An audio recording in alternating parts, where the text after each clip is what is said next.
ಶರಣು ಶರಣಾರ್ಥಿಗಳು. ವಿಶ್ವಗುರು ಆದಂಥ ಬಸವಣ್ಣನವರು ಬದುಕಿನ ಪ್ರತಿಯೊಂದು ಆಯಾಮಗಳನ್ನು ಆಧ್ಯಾತ್ಮೀಕರಣಗೊಳಿಸಿದರು. ಹಾಗಾಗಿ ಆಹಾರವನ್ನು ಅವರು ಪ್ರಸಾದವಾಗಿಸಿದರು. ತಗೊಳ್ಬೇಕಾದ್ರೆ ನಾವು ಹೇಗೆ ಕಣ್ಣಿಗೆ ಒತ್ಕೊಂಡ್ಬಿಟ್ಟು ಭಕ್ತಿಯಿಂದ ಪ್ರಸಾದವನ್ನು ಸೇವನೆ ಮಾಡ್ತೀವೋ ಹಾಗೆ ನಾವು ಪ್ರತಿನಿತ್ಯ ಸೇವಿಸುವಂಥ ಪ್ರಸಾದ ಅಂದರೆ ಆಹಾರವನ್ನು ಕೂಡ ನಾವು ಭಕ್ತಿಯಿಂದ ಸೇವಿಸಬೇಕು ಅಂತ ಹೇಳಿದರು. ಅವರು ಹೇಳ್ತಾರೆ, ಮೌನದಲ್ಲಿ ಉಂಬೋದು ಆಚಾರವಲ್ಲ. ಸುಮ್ಮನೆ ಏನೋ ಇದೆಯಲ್ಲ ಅಂತ ಕಾಟಾಚಾರಕ್ಕೆ ಹಾಗೇ ಬಾಯಿಗೆ ಒಂದೊಂದು ಹಾಕ್ಕೊಂಡು ನುಂಗ್ತಾ ಅಗಿದನೆ ಜಗಿದನೆ ನುಂಗ್ತಾ ಹೋದರೆ ಅದು ಆಚಾರವಲ್ಲ ಅಂತ ಹೇಳ್ತಾರೆ. ಹಾಗಾದರೆ ಏನು ಮಾಡಬೇಕು ಅಂದರೆ, ತುತ್ತಿಗೊಂದು ಸಲ ನಾವು ಶಿವಶರಣಂತ ಇರಬೇಕು. ಅಂದರೆ ಆ ಭಗವಂತ ಕೊಟ್ಟಿದ್ದಾನಲ್ಲ ಅಂತ ಆ ಶಿವನಿಗೆ ಶರಣು ಶರಣು ಅಂತ ಒಂದೊಂದು ಸಲನೂ ಶಿವ ಶಿವ ಶಿವ ಶಿವ ಅಂತ ಒಂದು ತುತ್ತನ್ನು ಬಾಯಿಗೆ ಹಾಕ್ಕೊಂಡು ಅಗದು ಜಗದು ನುಂಗಬೇಕು ಅಂತ ಹೇಳ್ತಾರೆ. ಲಿಂಗಾರ್ಪಿತ ಮಾಡಿದ ಬಳಿಕ ಲಿಂಗಕ್ಕೆ ಅರ್ಪಣೆ ಮಾಡಿಬಿಟ್ಟು ಆ ತುತ್ತು ಭಗವಂತ ನೀನು ಕೊಟ್ಟಿದ್ದು ಅಂತ ನಾವು ಸೇವನೆ ಮಾಡಿದಾಗ ಅದು ಪ್ರಸಾದವಾಗತ್ತೆ. ಇಲ್ಲದೇ ಇದ್ದರೆ ಏನಾಗುತ್ತೆ ಅಂದರೆ, ಬಾಯಿ ರುಚಿಗೆ ನಾಲ್ಗೆ ರುಚಿಗೆ ಇವತ್ತಿನ ಜನ ಗೊತ್ತಲ್ಲ, ಎಲ್ಲಂದರೆ ಅಲ್ಲಿ ಸಿಕ್ಕಾಪಟ್ಟೆ ತಿಂತಾ ಹೋಗ್ಬಿಡ್ತಾರೆ. ಅದು ಭಗವಂತನ ನೆನಪು ಇರೋದಿಲ್ಲ. ಅದು ಏನೇನೋ ರಸ್ತೆಯಲ್ಲಿರೋವಂಥದ್ದು ಧೂಳು ನೊಣ ಎಲ್ಲ ಕೂತಂಥದ್ದನ್ನು ಬಾಯಿ ರುಚಿಗೆ ತಿಂತಾ ಹೋಗ್ತಾರೆ. ಅದು ಪ್ರಸಾದ ಆಗೋದಿಲ್ಲ.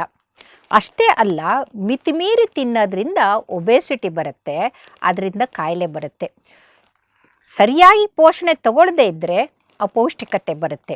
ಹಾಗಾಗಿ ಇಲ್ಲಿ ನಾವು ಇದು ಭಗವಂತ ಕೊಟ್ಟ ಪ್ರಸಾದ ಅಂತ ತಗೊಂಡಾಗ ನಾವು ಮಿತಿಮೀರಿನೂ ತಿನ್ನೋದಿಲ್ಲ, ಕಡಿಮೆನೂ ತಿನ್ನೋದಿಲ್ಲ. ಎಷ್ಟು ಬೇಕೋ ಅಷ್ಟು ಸಂತೃಪ್ತಿಯಿಂದ ತಿಂದು ನಾವು ತೃಪ್ತಿ ಪಡ್ತೀವಿ. ನಮ್ಮ ದೇಶದಲ್ಲಿ 15 ದಶಲಕ್ಷ ಜನ ಹೊಟ್ಟೆಗಿಲ್ಲದೆ ಸಾಯ್ತಾ ಇದ್ದಾರೆ. 9 ದಶಲಕ್ಷ ಜನ ಮಿತಿಮೀರಿ ತಿಂದು ಸಾಯ್ತಾ ಇದ್ದಾರೆ. ಈ ಎರಡೂ ತಪ್ಪಿ ಸಮತೋಲವಾಗಿರಬೇಕು ಅಂದರೆ ಬಸವಣ್ಣನವ್ರು ಹೇಳಿದಾಗೆ ಇದು ಪ್ರಸಾದ ಅಂತ ಕಣ್ಣಿಗೆ ಒತ್ಕೊಂಡು ಪ್ರತಿ ತುತ್ತಿಗೂ ಲಿಂಗಕ್ಕೆ ಅರ್ಪಿಸಿಬಿಟ್ಟು ನಾವು ಶಿವ ಅಂತ ತಗೊಂಡು ಸೇವನೆ ಮಾಡಿದಾಗ ಅಂತಃಕರಣ ಅಂದರೆ ಕರಣ ವೃತ್ತಿಗಳು ಅಡಗುವವು ಕೂಡಲ ಸಂಗಮ ಅಂತ ಹೇಳ್ತಾರೆ. ಅಂದರೆ ನಮ್ಮ ಅಂತಃಕರಣ ಅಂದರೆ ಹೇಗೆ ಅಂತನ್ನೋದಕ್ಕೆ ಒಂದು ಉದಾಹರಣೆ ಹೇಳ್ತೇನೆ. ಕಲ್ಕತ್ತಾದಲ್ಲಿ ಒಂದು ಮಗು ತುಂಬ ಹೊಟ್ಟೆ ಹಸ್ತಿದ್ದು ಹಾಗೆ ಕೂತಿತ್ತು ರಸ್ತೆ ಬದಿಯಲ್ಲಿ. ಅಷ್ಟೊತ್ತಿಗೆ ಒಬ್ಬ ಫ್ರೆಂಚ್ ರೈಟರು ಅಲ್ಲಿ ಹೋಗ್ತಾ ಇದ್ದ. ನೋಡ್ದ ಮಗು ನೋಡಿದ ತಕ್ಷಣ ಯಾಕೋ ಪಾಪ ಮಗು ಹಸ್ತಿರ್ಬೋದು ಅಂತ ತನ್ನ ಜೋಬ್ ತಡ್ಕಾಡ್ದ. 2 ಬಿಸ್ಕತ್ತಿತ್ತು. ಜೋಬಿಂದ 2 ಬಿಸ್ಕತ್ತು ಆ ಮಗುವಿಗೆ ಕೊಟ್ಬಿಟ್ಟು ಆ ಮಗು ನಗೋದನ್ನು ನೋಡಿ ಆ ಕಣ್ಣು ಹೊಳೆದಾಗ ಭಾಳ ಸಂತೋಷ ಆಯಿತು. ಮಗು ಎಷ್ಟು ಸಂತೋಷದಿಂದ ಬಿಸ್ಕಟ್ ತಿನ್ನುತ್ತೆ ಅಂತ 4 ಹೆಜ್ಜೆ ಮುಂದೆ ಹೋದವನು ತಿರುಗಿ ನೋಡಿದರೆ ಅವನಿಗೆ ಅಂತಃಕರಣ ಕಲ್ಕುವಂಥ ದೃಶ್ಯ. ಆ ಮಗು ತನ್ನ ಪಕ್ಕ ಹಸ್ತು ಕೂತಂಥ ಅಂತ ನಾಯಿಗೆ ಒಂದು ಬಿಸ್ಕತ್ತನ್ನು ಕೊಟ್ಟು ಇನ್ನೊಂದು ಬಿಸ್ಕತ್ತನ್ನು ತಾನು ತಿಂತಾಯಿದ್ಲು. ಅಂದರೆ ಇದು ಅರ್ಪಣೆ ಮಾಡೋದು, ಸಕಲ ಜೀವಾತ್ಮರಿಗೆ ಕೊಡುವಂಥದ್ದಿದೆಯಲ್ಲ, ಅದು ದಾಸೋಹ ಮಾಡೋದಿದೆಯಲ್ಲ, ಅದನ್ನು ಕಂಡುಬಿಟ್ಟು ಅವನು ಆಶ್ಚರ್ಯಚಕಿತನಾದ. That day it change my life ಅಂತಾನೆ. ಅಂದರೆ ಅವನ ವಿಚಾರ ಶಕ್ತಿಯನ್ನೇ ಬದಲಾಯಿಸಿತ್ತು ಅಂತಂತಾರೆ.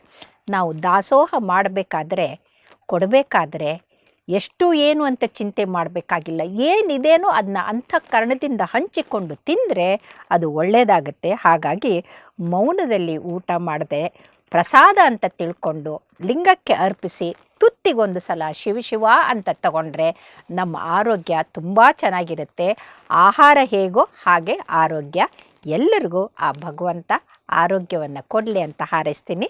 ಶರಣು ಶರಣಾರ್ಥಿಗಳು.